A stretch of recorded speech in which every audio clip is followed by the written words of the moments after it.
Welcome to the Slop Farm. Enjoy the video. You start by confirming your Vivo model and Android version. This matters because menus differ. Once done, make sure the battery is above 20% and back up photos and contacts. Power off the phone, wait 10 seconds, then press power to reboot normally. This simple step clears temporary glitches that often cause safe mode. If the phone boots into normal mode, the job is done. If not, proceed. Do not skip the next targeted steps for app and hardware checks. You now use hardware buttons to force a clean restart.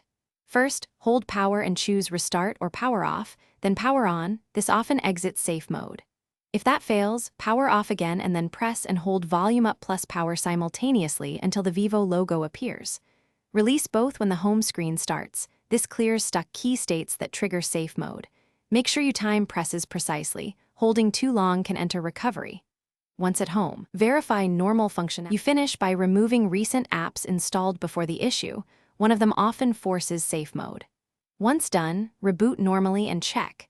If the problem persists, clear the cache partition from recovery mode to remove corrupted temporary files. This preserves user data. As a last resort, perform a factory reset after backing up everything. This restores system defaults. If the device still boots into safe mode, try inspecting stuck volume buttons physically. Clean the buttons or contact.